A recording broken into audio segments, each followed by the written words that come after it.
Hi, welcome back to my channel 10 Years Younger. Today's a slightly different video. I'm going to review a book which has changed my life, and I hope it will help anyone out there who's interested in development or self-help or meditation or psychology, anything like that. So the book is called The Power of Now, and it's by Eckart Tolle. So I originally read this book in my late 20s, so we're talking about 20 years ago, and the first time I read it, it had a very profound effect, but I couldn't really apply it to my life. I thought it was really interesting, but I didn't know how I could actually apply it to my life. I read it again this year in January, and this time I took notes. I kind of tried to apply it to my life, and I'll talk about that a bit later, but this time this has actually infiltrated in my day-to-day, life, and it's actually improved my life, the quality of my life enormously, and I hope it will for you as well. I'm going to try and break this down for you in an easy way so you don't have to read the book. But basically, we're all walking around every day constantly with all these thoughts going around in our mind. So you would be thinking, I'm hungry, or I'm really mad at this person, or I'm in a hurry, I need to get home and make dinner, or I'm late for work. We've got this constant barrage of thoughts. And the author basically says that these thoughts are suffering. Okay, so if you compare, for example, two people in a traffic jam right next to each other, same car, everything's the same. One guy is really stressed. He's thinking, oh, this is a nightmare. I'm never going to get home. I'm too hot. And then you've got someone in another car right next to him who's completely chilled out. So what's the difference? It's just their perception of the situation. And we label situations depending on our thoughts, on what we're thinking. So if we can change what we're thinking, then we can change our perception of any event. We assume that these thoughts always going around our head are us. So we conflate our history, our past, our personality, our character with these thoughts. But the thing to notice is that we can take a step back and we can just watch and monitor these thoughts running through our head. It takes some practice, and you may need to remind yourself to do it throughout the day. You could set a reminder on your phone, or you could stick post-it notes on your desk. But if you try to just at any time of the day just think, okay, what's going around in my head, what am I thinking about, you will be shocked. I was really shocked because sometimes I was thinking violent thoughts about people. I was hating, I was really telling myself how unhappy my life is. I was really hard on myself and on other people as well. And I just thought to myself, geez, where's this coming from? Where's all this negativity and all these really aggressive thoughts? Where are they coming from? Because that isn't actually me. So the important thing to realize is that you've got all these thoughts, right? These randomly generated thoughts going around in your head. You could call that the ego. And then you have something else which is higher, which is able to look at these thoughts. It's able to monitor them. So they're two different entities. So if that's the ego and your brain is always thinking crazy stuff, then the other entity that's able to watch is the watcher, or consciousness. And consciousness is non-judgmental, it's calm, it's joyful. We can often naturally go into a state of this wonderful calmness when we're in contact with nature. For example, if you see a beautiful mountain or an ocean or a beautiful tree, and just for a few seconds, you just look and it takes your breath away. And for those few seconds, you just feel nothing.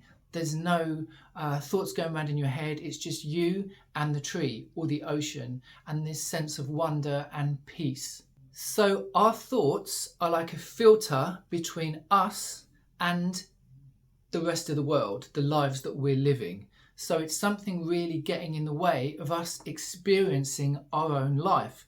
So it's almost like our thoughts are dragging us along through life, dragging us down the street like a rag doll. We're not actually there, we're not living, we're not present, and we're not conscious. And in that state, we can be manipulated and mind controlled, especially by the media. So we're pushed and pulled around, and we have no control over our reactions. So we get into fights, we have arguments, we're always ready to be angry, and we end up getting more and more miserable. So another way to think about this is that imagine you go to a concert and you're standing there in front of the stage and you put on some headphones and you listen to a radio station who are narrating this concert. So they're saying what's going on and what the singer is wearing, and they're talking about the crowd and everything. And you would think to yourself, well, why would I bother going to the concert if I'm listening to someone talking about what's going on? Why wouldn't I just take the headphones off and watch myself? And that's exactly the point. So the thoughts are a filter between you and the stage. So why don't you experience the concert rather than listening to someone else's view of it?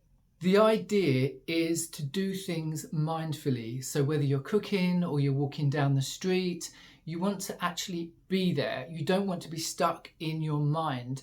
So if you're walking down the street, you want to feel the weight of your body, your feet touching the floor. You want to listen out for birds or traffic or sounds. What can you see? What can you smell? You actually want to be living in that moment. And you want to try to bring this alertness into your everyday life, because really that's what we're here for. We came here to experience this life. We didn't come just to be dragged along like a rag doll by our egos.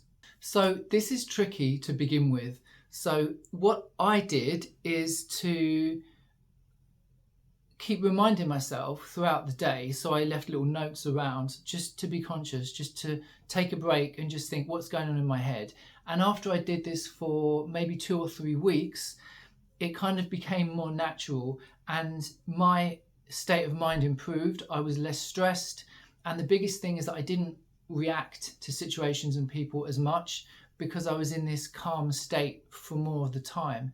So if you can get your head around this, if you can start to apply this to your life, things will definitely change. The other thing that changed with me is my work. So things drastically improved in my job and I made more money and everything was just so easy. It was almost like I wasn't working and things were going so well. Eckart Tolle's theory is that your future is dependent on the quality of the now. So the more quality there is now, the more presence you have in this moment, then the better your future will be.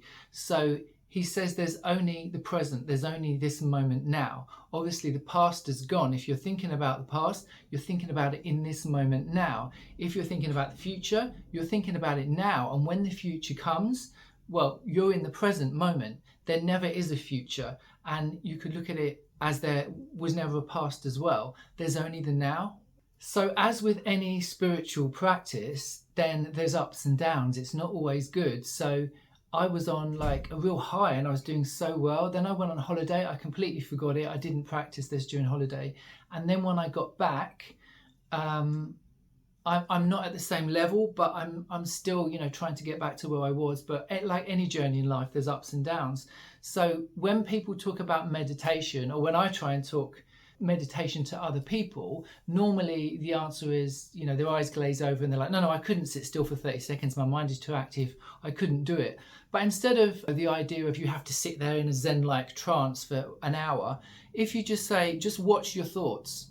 Just sit there. Don't worry about being a Buddha. Just sit there and watch your thoughts for 2 minutes or 1 minute to start with. Just see what's going on inside your mind. And then the next day, try to do it for 5 minutes. Then the next week, try 10 minutes. That's really what the aim of this is. Because when you talk about meditating, if you can manage to do that, it's absolutely wonderful. But if you can't, just think of it as clearing your mind, monitoring your thoughts, and just watching your reactions. So when someone does something which previously used to really annoy me or kind of push my buttons, now, before that reaction of anger comes out, I try to step back and I think, okay, where's this reaction coming from? Is this the ego or should I be present?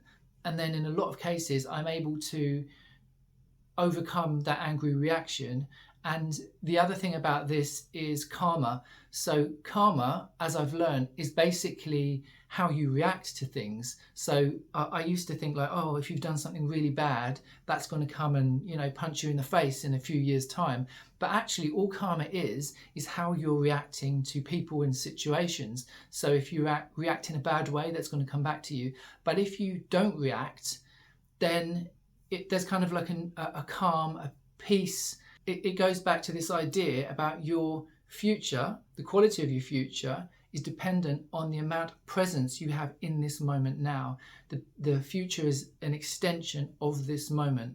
So with practice, you get used to being able to kind of rise above the chatter of your mind or any kind of stress in a situation, and you get used to kind of zoning out of that. And you go to like for me personally, I can say it's like a light sense of relief and elation. So, you know, throughout the day, I keep stopping. If I'm at my desk, for example, working, I try to keep remembering to just stop and just close my eyes, take a deep breath, be aware of the breath going into my body, being aware of, you know, my weight on the chair, just being present.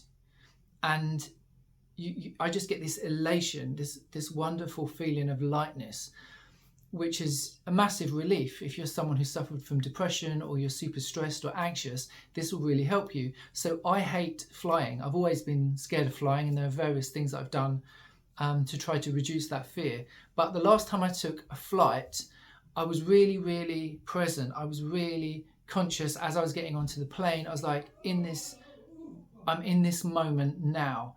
And the thing with fear is that when you're scared of something, it's not in the present, it's in the future. So you might be scared of, you know, a plane crash or, you know, whatever the thing is, it hasn't happened. You know, your mind can't really cope with that kind of anxiety. So if you just go back to the present, I'm here now, I'm getting on a plane, I'm calm, I'm present.